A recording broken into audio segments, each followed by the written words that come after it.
तो हम ITI में फिर से आपका स्वागत है। और इस बार जो है इलेक्ट्रिशियन फर्स्ट ईयर का दूसरा चैप्टर लेके आए हैं, जिसको हम लोग मॉड्यूल 2 कहते हैं। और इस मॉड्यूल 2 में जो है आपका 3 पॉइंट है जिसको हम लोग डिस्कस करेंगे। पहला करेंगे वायर जॉइंट के बारे में पढ़ेंगे। वायर जॉइंट क्या होता है, उसका कितना प्रकार होता है, उसको कैसे यूज़ करते हैं। दूसरा टॉपिक में पढ़ाई करेंगे, टाइप्स ऑफ सोल्डरिंग पढ़ेंगे, जिसमें दो डीप सोल्डरिंग आएगा, soldering with flame, soldering with soldering iron, soldering with soldering gun आएगा। तीसरा टाइप में पढ़ेंगे अंडरग्राउंड केबल के बारे में। अंडरग्राउंड केबल में कितने पार्ट्स होते हैं वो पार्ट्स पढ़ेंगे। PVC, XL, PE के बारे में पढ़ेंगे और केबल फॉल्ट के बारे में पढ़ेंगे और उसको डिटेक्ट करने के मेथड को बारे में पढ़ेंगे। तो ये हमारा ये मॉड्यूल 2 में जो है ये 3 पॉइंट है, और इस तीनों पॉइंट का हम लोग जो है बारी बारी से क्वेश्चन के साथ डिस्कशन करेंगे। अब चलिए, ये पहला क्वेश्चन है। पहला क्वेश्चन को देखते हैं, क्रिम्पिंग से क्या फ़ायदा है। तो इस तरह का हम लोग देख रहे हैं कि ये जो है एक क्रिम्पिंग टूल है, और इस क्रिम्पिंग टूल की मदद से हम लोग क्या करते हैं, वो जब भी तार को कटिंग करते हैं तो कटिंग करने के बाद लास्ट में जो है तार को क्रिम करके उसको पैक करते हैं। तो इसका फ़ायदा क्या है, अब समझिएगा। ऑप्शन दिया हुआ है, साफ सुथरा रूप देता है, भार धारा कम करे, और तीसरा है ढीले संयोजकों को टालना, और चौथा है आसानी से बदलना। तो क्रिम्पिंग टूल का मतलब है कि आपका ढीले संयोजकों को टालना, एवॉइड लूज कनेक्शन। ये लूज कनेक्शन को जो है एवॉइड करता है, और ये आपका ऑप्शन रहा सी, ढीले संयोजकों को टालना। अब दूसरा क्वेश्चन देखते हैं। दूसरा क्वेश्चन में क्या है कि पूछा गया है कि ये वाला जो पार्ट है, इस वाले पार्ट का नाम क्या है। तो उस वाले पार्ट का नाम जानने से पहले आप लोग को समझना होगा कि अंडरग्राउंड केबल होता कैसा है। बाहरी केबल तो हम लोग देख रहे हैं, अंडरग्राउंड केबल के बारे में समझना है कि अंडरग्राउंड केबल क्या होता है। तो अंडरग्राउंड केबल जो है हम लोग, इसका 6 पार्ट है, CISBAS, सिसबास। और इस सिसबास एक आपका कोड हो गया जो कि टाइप्स ऑफ अंडरग्राउंड केबल के बारे में पढ़ने का। तो देखिए आपको सी से कैसे होगा, सी से कंडक्टर होता है। तो ये जो 3 तार देख रहे हैं ये कंडक्टर है, 3 तार है जो कॉपर तार होगा, तो वो आपका सी से कंडक्टर हो गया। कंडक्टर के बाद ये देखिए पेपर इंसुलेशन है, तो आई से इंसुलेशन हो गया, और एस से शीथ हो गया। तीसरा लेयर में शीथ आता है, तो उस शीथ को हम लोग लीड शीथ का यूज़ करते हैं। और चौथा में जो मोस्ट इम्पॉर्टेंट पार्ट है वो है बीडिंग। बीडिंग क्या है कि एक जाली प्रकार का होता है, जिससे कि ये कंडक्टर और इंसुलेशन और शीथ को जो है कवर करके रखता है, ठीक है, ताकि कोई कोदाली भी चला दे, क्योंकि अंडरग्राउंड केबल में लेबर मजदूर लोग रहते हैं, तो लेबर मजदूर कुछ भी, कोदाली भी चला देगा, खंती भी चला देगा। तो ये शीथ जो है आपका बहुत इंपॉर्टेंट पार्ट है। उसके बाद ये बीडिंग बहुत इंपॉर्टेंट पार्ट है, ये बीडिंग हो गया। उसके बाद ए से आर्मरिंग हो गया, और एस से सर्विंग हो गया। तो ये 6 पार्ट है। ये 6 पार्ट को हम लोग देख लेते हैं कि पहला पार्ट में सी से कंडक्टर, आई से इंसुलेशन, एस से शीथ, बी से बीडिंग, ए से आर्मरिंग, और एस से सर्विंग। और ये आपका क्रॉस सेक्शनल पार्ट है। इस पार्ट को जो है क्रॉस सेक्शनल व्यू दिए हैं। क्रॉस सेक्शनल व्यू में समझिएगा, ये 6 प्रकार जो है आपका इसमें दिखेगा। तो ये जो 3 को है ये आपका हो गया कंडक्टर, ठीक है। कंडक्टर के बाद ये पेपर इंसुलेशन है, पेपर इंसुलेशन दिखाया है उसके चारों बगल। उसके बाद जो है ये जो वाइट कलर का है ये चारों बगल, यही वाइट कलर जो है आपका हो गया शीथ। और इस शीथ को हम लोग यूज़ करते हैं, लीड शीथ बोलते हैं। उस शीथ में लीड रहता है, उसको हम लोग लीड शीथ कहते हैं। और यही चीज़ के बारे में यहाँ एक्स के बारे में पूछा गया कि ये क्या है, तो ये आपका हो गया सी, लीड शीथ। तो समझ गए। अब फिर इसके आगे डिस्कशन करेंगे। फिर अगला क्वेश्चन में चलते हैं। पूछा गया है, उच्च तन्यता हेतु सिरोपरी लाइन में कौन सा जोड़ उपयोग किया जाता है। कह रहा है which type of joint is used in overhead lines for high tensile strength. देखिए हम लोग देखते हैं एक जो हम लोग का जो तार देखते हैं, एक पोल से दूसरे पोल में लगा हुआ, और एक आप लोग खेत बिहार में देखते होंगे कि हाई टेंसिल स्ट्रेंथ रहता है उसमें, वहाँ पर लोड लगाने के लिए कौन सा जॉइंट लगाते हैं। तो वहाँ पर जो है जॉइंट लगाने के लिए वेस्टर्न यूनियन जॉइंट का प्रयोग करते हैं। तो ये देखिए सब जॉइंट को आप बारीकी से समझिए। स्कार्फ जॉइंट, स्कार्फ जॉइंट क्या है, दो कंडक्टर है, उस कंडक्टर को तार से बांध के इस तरह का एक जॉइंट बनाते हैं। इस तरह के जॉइंट को हम लोग स्कार्फ जॉइंट करते हैं। दो पार्ट है, दोनों पार्ट को बांध के जो है हम इस तरह का बनाते हैं, तो उसको स्कार्फ जॉइंट कहते हैं।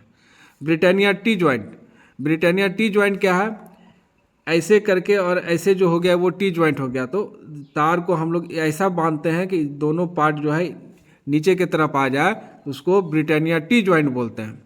और ब्रिटानिया स्ट्रेट जॉइंट क्या करते हैं कि एक नीचे आ जाए, एक ऊपर आ जाए और उसको बांध देते हैं, तो उसको हम लोग स्ट्रेट जॉइंट बोलते हैं। तो यहाँ पर कंफ्यूज नहीं कीजिएगा, ब्रिटानिया टी जॉइंट टी प्रकार का होगा, ब्रिटानिया स्ट्रेट जॉइंट एक अपर एक लोअर करके उसको बांधा जाता है। एक वेस्टर्न यूनियन जॉइंट है। वेस्टर्न यूनियन जॉइंट क्या हो गया, इस तार को इस तरफ घुमाया जाता है, इस वाले तार को इस तरफ घुमाया जाता है और इस वाले तार को इस तरफ घुमा के ऐसे ऐसे किया जाता है। इस तरह के जॉइंट को जो है हम लोग वेस्टर्न यूनियन जॉइंट बोलते हैं। और यही वेस्टर्न यूनियन जॉइंट जो है हम लोग ज़्यादातर प्रयोग करते हैं। जब भी हाई टेंसिल स्ट्रेंथ ओवरलोड के लिए यूज़ करेंगे तो वेस्टर्न यूनियन जॉइंट का यूज़ करेंगे। तो हम लोग को अधिकांश जो है वेस्टर्न यूनियन जॉइंट ही का ही यूज़ करते हैं। अब देखते हैं अगला क्वेश्चन। अब पूछा जा रहा है अच्छे चालक का गुण क्या है, जो अच्छा कंडक्टर है वो क्या होता है। तो हमेशा समझिए कि कंडक्टर क्या है, जिससे करंट जाता है।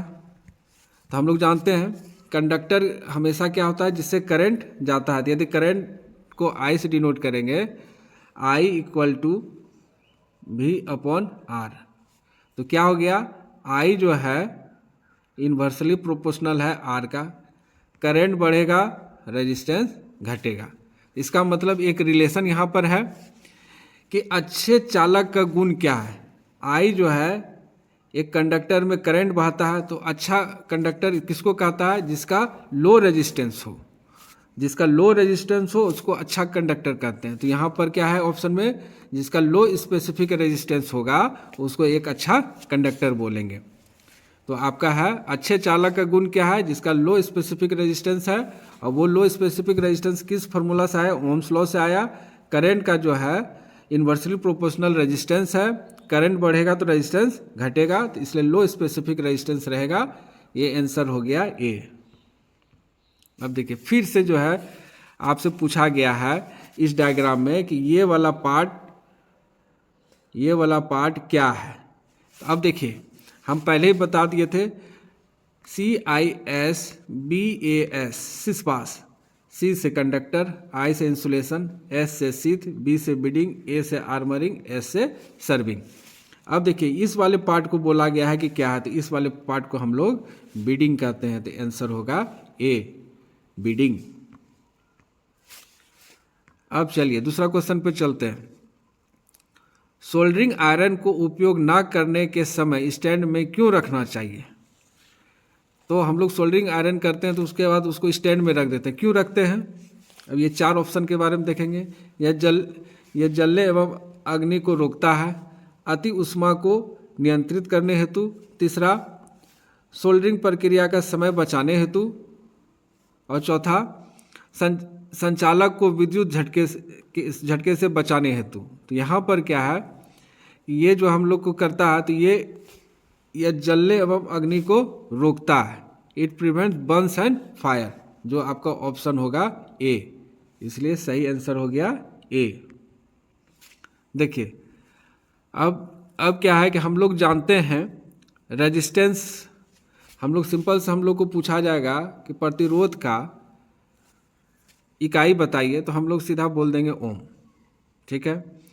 मगर यहाँ पर आपसे पूछा जा रहा है कुचालक प्रतिरोध की इकाई क्या है, इंसुलेशन रेजिस्टेंस का प्रतिरोध क्या है। तो इंसुलेशन रेजिस्टेंस जो है हमेशा हाई होता है, तो हाई होने के कारण जो इसका इकाई है इसका इकाई को मेगा ओम में दर्शाते हैं।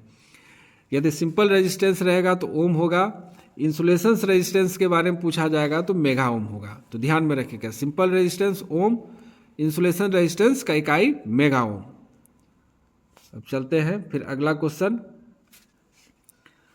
भूमिगत केबल में उदासीन चालक का आकार फेज चालक की तुलना में क्या है, ठीक है। देखिए जब भी आप केबल को देखिएगा तो चार प्रकार का आपको कंडक्टर निकलेगा, ठीक है। आपको हम जो दिखा रहे हैं यहाँ दोनों पार्ट दिखा रहे हैं, क्रॉस सेक्शनल पार्ट दिखा रहे हैं। 4 प्रकार का मिलेगा। 3 का साइज जो है आपका सेम रहेगा और एक का साइज जो है डिफर रहेगा। एक जो साइज रहेगा उसको हम लोग न्यूट्रल कहते हैं और ये न्यूट्रल का साइज जो है इस तीनों के कंपैरिजन में हाफ होता है। तो हमेशा ध्यान रखिएगा 3 फेज कनेक्शन में 4 केबल रहा, जो फेज न्यूट्रल रहेगा तो उसका तार का जो मोटाई है वो हाफ होगा। तो इसलिए आपका ऑप्शन में होगा बी, फेज चालक से आधा। तो क्या हो जाएगा, फेज चालक से आधा हो जाएगा। अब फिर अगला क्वेश्चन चलते हैं। मात्रा उत्पादन और टिनिंग कार्य हेतु कौन सी सोल्डरिंग विधि का प्रयोग किया जाता है? अब समझिएगा, ये भी एक टिनिंग क्या होता है, टिनिंग वर्क क्या होता है। जो भी चिप वगैरह पे जो काम करते हैं हम लोग, इस प्रकार का जो भी काम करते हैं उसको हम लोग टिनिंग कहते हैं। तो इस टिनिंग का प्रयोग कहाँ होता है? इस टिनिंग का प्रयोग जो है हम लोग हमेशा जो है मात्रा उत्पादन और टिनिंग कार्य हेतु कौन सा सोल्डरिंग विधि का प्रयोग करते हैं, तो उसके बारे में बताना है। तो इस तरह का विधि को हम लोग डीप सोल्डरिंग विधि कहते हैं। जहाँ पर ये टिनिंग का वर्क किया जाता है तो उसको हम लोग डीप सोल्डरिंग मेथड से करते हैं। डीप सोल्डरिंग मेथड आप देखते भी होंगे। डीप सोल्डरिंग मेथड क्या है कि इसमें जो है चिप वगैरह को इसमें डीप सोल्डरिंग करके डाल देते हैं और उसके बाद फिर जो है उसको कटिंग करके निकाल लेते हैं। तो उसको हम लोग डीप सोल्डरिंग मेथड कहते हैं। तो इसलिए आंसर होगा आपका ए, डीप सोल्डरिंग मेथड। अब देखिए अगला क्वेश्चन है, सिरोपरि लाइन में चालक की लंबाई बढ़ाने हेतु किस प्रकार के जोड़ उपयोग किए जाते हैं? Which type of joint is used for extending the length of a conductor in a overhead line?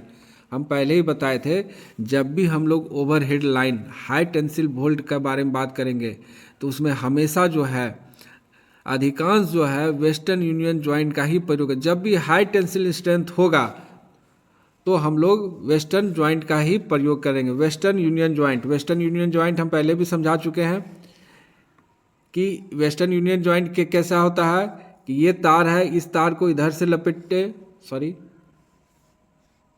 ये है और ये एक तार इधर से, इस तार को इधर से लपेट दिए और इस तार को इधर से लपेट दिए। तो ये इस प्रकार को हम लोग वेस्टर्न यूनियन जॉइंट बोलते हैं। तो ऑप्शन होगा डी, वेस्टर्न यूनियन जॉइंट। अब फिर से देखते हैं, पिघले हुए शोल्डर को बार बार पिघलाने का क्या प्रभाव पड़ता है? अब समझेंगे कि what is the effect on molten shoulder due to repeated melting. Repeated melting से क्या प्रभाव पड़ता है? तो क्या होता है कि इसका टिन कंटेंट जो है रिड्यूस हो जाता है। ये आपका ऑप्शन होगा, टिन का भाग कम हो जाता है। आपका ऑप्शन हो गया ए। अब देखिए इस प्रकार का जॉइंट है और ये जॉइंट का नाम पूछा है। इस जोड़ का नाम क्या है? आप लोग को बताना है इस जोड़ का नाम क्या है। तो हम लोग देख ही रहे हैं कि जितना भी प्रकार का जोड़ है यहाँ पर आपको डायग्राम में हम समझा भी दिए हैं, ठीक है। तो इस प्रकार का जोड़ को जो है हम लोग मैरिज जॉइंट बोलते हैं। वेस्टर्न जॉइंट देख लिए, ब्रिटानिया स्टेट जॉइंट देख लिए, ब्रिटानिया टी जॉइंट देख लिए, स्कार्फ जॉइंट देख लिए और ये आपका जो है मैरिज जॉइंट हो गया। दोनों तरफ से जो है एक घुमावदार होता है दोनों तरफ से, तो इसको हम लोग मैरिज जॉइंट बोलते हैं।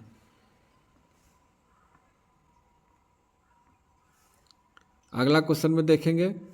अब देखिए ये क्या है, तांबे के परमाणु के तीसरे कक्ष में कितने इलेक्ट्रॉन होते हैं? अब ये देखिए, ये हम भी आपका जो है कॉपर है, ये कॉपर का हम सेल बना दिए हैं। इसका फार्मूला है 2n²। हर सेल में कितना इलेक्ट्रॉन होगा, 2n² करेंगे तो पहला सेल में 2 × 1 का स्क्वायर तो 2 हो गया, तो यहाँ 2 इलेक्ट्रॉन है। अब 2n² में यहाँ n² पे 2 कर देंगे तो 2 दूना 4, 4 दूना 8, तो दूसरा सेल में 8 इलेक्ट्रॉन हो गया। फिर तीसरा सेल में 2 × n², तो n को 3 कर देंगे, तो n को 3 कर दिए तो 3 × 3 9, 9 दूना 18, तो तीसरा सेल में 18 इलेक्ट्रॉन होगा। इसको इलेक्ट्रॉनिक कन्फिग्रेशन बोलते हैं। तो इस सेल में जो है आपका टोटल 18 इलेक्ट्रॉन हो रहा है थर्ड सेल में, तो आपका आंसर हो जाएगा सी। थर्ड सेल में 18 इलेक्ट्रॉन हुआ और सबसे लास्ट सेल में जो है 1 इलेक्ट्रॉन है। ये भी आने वाला क्वेश्चन में आपको बताया जाएगा, तो इसको अभी से ध्यान लिख दीजिए। तीसरा सेल में पूछा गया तो 18 इलेक्ट्रॉन, दूसरा सेल में पूछता तो 8 इलेक्ट्रॉन, चौथा सेल में पूछेगा तो 1 इलेक्ट्रॉन और पहला सेल में पूछेगा तो 2 इलेक्ट्रॉन। ठीक है, अब फिर आगे चलते हैं। जंक्शन बॉक्स में किस प्रकार के तारों के जोड़ पाए जाते हैं? अब देखिए क्या है जंक्शन बॉक्स। जंक्शन बॉक्स में तार को किस तरह से पाया जाता है? तो उस जंक्शन बॉक्स में जो है आपका रेड टेल ज्वाइंट पाया जाता है। तो जंक्शन बॉक्स में रेड टेल ज्वाइंट आपका पाया जाता है, तो ऑप्शन सी। अब अगला क्वेश्चन देखेंगे। अब यहाँ पूछा जा रहा है कि विद्युत मात्रा का सूत्र क्या है? तो विद्युत मात्रा का सूत्र क्या है? तो आप लोग इसको किसी भी तरह पढ़ सकते हैं, I = Q/T। तो इसको क्या कहते हैं? I = Q/T। करंट के प्रवाह दर को हम लोग विद्युत कहते हैं। ये करंट हो गया, इसका प्रवाह दर मतलब उसमें जितना इलेक्ट्रॉन है उसके प्रवाह दर को हम लोग विद्युत कहते हैं। तो वही है, तो यही जो Q जो है यही हो गया कि आपका कितना इलेक्ट्रॉन है, क्वांटिटी ऑफ इलेक्ट्रिसिटी या क्वांटिटी ऑफ इलेक्ट्रॉन, इसी Q को डिफाइन करते हैं। तो जब Q हो जाएगा तो Q = I × T। तो I हो गया करंट और T हो गया टाइम, तो करंट इंटू टाइम, ये ऑप्शन ए हो गया। क्वांटिटी ऑफ इलेक्ट्रिसिटी बराबर करंट इंटू टाइम। अब देखिए इस प्रकार का क्वेश्चन यदि आपके पास आए, तो यहाँ पर जो है हम आपको चारों डायग्राम दे दिए हैं जो हम लोग के सिलेबस के हिसाब से है। ये पूछा जा रहा है भूमिगत केबल में किस प्रकार के दोष को ज्ञात किया जा सकता है? तो देखिए हम एकदम शॉर्टकट में बताए हैं कि कोई भी भूमिगत फॉल्ट यदि आइडेंटिफाई करना हो तो किस तरह से करते हैं। तो यहाँ देखिए जहाँ जहाँ ये ग्राउंड है लगा हुआ, जहाँ जहाँ ग्राउंड लगा हुआ है उसको हम लोग ग्राउंड फॉल्ट बोलेंगे।